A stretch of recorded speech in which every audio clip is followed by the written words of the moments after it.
중국 상하이에서 푸둥 국제공항의 모습이 큰 화제입니다. 이 영상은 공항 노동자를 중심으로 코로나19 확진자가 사흘 연속 나오면서 서로 검사를 받겠다고 모여 재난 영화를 방불케 하고 있습니다. 23일 중국 매체 보도에 따르면 상하이에서는 20일 2명, 21일 1명, 22일 2명 등 사흘 연속 지역사회 확진자가 보고됐습니다. 이에 앞서 상하이에서는 9일과 10일 푸둥 공항 노동자 1명과 푸둥 공항에서 근무하다 안후 이성으로 돌아간 1명이 각각 확진자로 확인된 바 있습니다. 중국의 시진핑 주석은 코로나가 종식됐다고 공식 발표 이후 코로나19가 한동안 잠잠하다 다시 확진자가 연이어 나와 푸둥 공항 관련 환자가 최소 7명으로 늘어났습니다. 상하이 당국은 확진자가 나온 시내 주거구역 3곳을 코로나19 중 위험지역으로 지정하고 봉쇄 조치와 함께 전 주민 대상 검사를 실시했습니다. 특히 푸둥 공항은 22일 밤부터 전 직원을 대상으로 코로나19 감염 여부 검사에 들어갔습니다.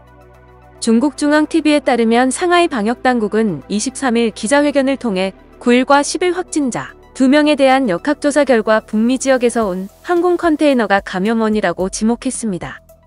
이들은 잠복기에 해당하는 발병 전 2주 사이 코로나19 환자 등과 접촉하거나 수입 냉동식품 관련 환경에 노출된 적이 없지만 지난달 30일 마스크를 착용하지 않은 채 함께 해당 컨테이너 청소 작업을 했습니다. 상하이에서 발생한 확진자는 푸둥 공항 직원 17,719명을 대상으로 실시한 검사 결과 나온 것입니다.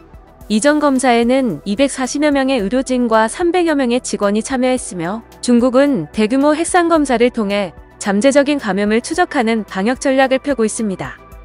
코로나19의 원인을 해외 유입으로 입을 맞추고 있습니다. 바이러스 유전자 분석 결과 북미 지역에서 유행하는 것과 매우 유사했다면서 해외에서 바이러스가 유입된 것이라고 판단하고 있습니다. 텐진에선 223만 명 이상을 대상으로 대규모 핵산 검사를 실시했는데 텐진시는 북미에서 유행하던 바이러스 변종과 유사성을 가지고 있다고 밝혔습니다. 중국 전문가는 중국 도시들은 산발적인 사례를 다루면서 풍부한 경험을 쌓았고 성숙하고 완벽한 대응 메커니즘을 개발했다며 전염병의 확산을 적시에 통제할 수 있다고 언급하고 있습니다.